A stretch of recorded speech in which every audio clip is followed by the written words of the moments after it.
গীতা পাঠের আজকে আমার যে শ্লোকটি হবে সেটি হলো 4 নম্বর অধ্যায়ের জ্ঞানযোগে 30 নম্বর শ্লোক। হরে কৃষ্ণ। সর্বে হপত্যে যজ্ঞবিদ্ধ যজ্ঞকোপীত কলমষা যজ্ঞশিষ্টামিতভুজ জ্যান্তি ব্রহ্ম সনাতনম। সর্বে মানে সকলে, অপি মানে আপাত দৃষ্টিতে পৃথক হলেও, এতে মানে এরা সকলে, যজ্ঞবিদ মানে যজ্ঞবিদ, যজ্ঞ খপিত মানে যজ্ঞ অনুষ্ঠানের ফলে নির্মল হয়ে, কলমষা পাপ থেকে, যজ্ঞশিষ্ট এ প্রকার যজ্ঞ অনুষ্ঠান করার ফল, অমৃত ভোজনকারীরা জানতি লাভ করেন ব্রহ্ম পরম সনাতনম সনাতন প্রকৃতি। অনুবাদ: এরা সকলে যজ্ঞতত্ত্ববিদ এবং যজ্ঞের প্রভাবে পাপ থেকে মুক্ত হয়ে তারা যজ্ঞাবিশিষ্ট অমৃত আস্বাদন করেন এবং তারপর সনাতন প্রকৃতিতে ফিরে যান।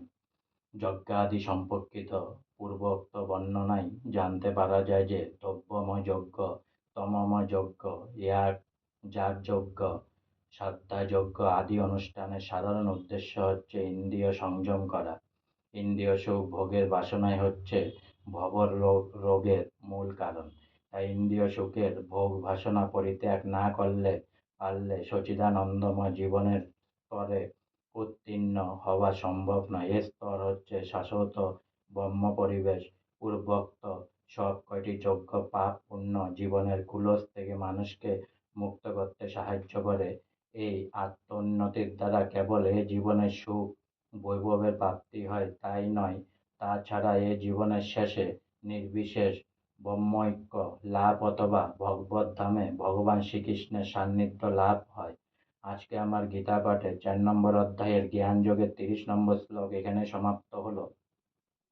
তাই একবার বলুন হরে কৃষ্ণ কৃষ্ণ কৃষ্ণ হরে হরে, হরে রাম রাম রাম হরে হরে। অনেক অনেক ভালো থাকুন, অনেক অনেক সুস্থ থাকুন, অনেক অনেক আনন্দে থাকুন, অনেক অনেক সাবস্ক্রাইব করুন আমার চ্যানেলটি, অনেক অনেক লাইক করুন আমার চ্যানেলটি, আর সঙ্গে অনেক অনেক হেল্প করুন সবাইকে। আর পুনরায় একবার বলুন রাধে রাধে, হরে কৃষ্ণ।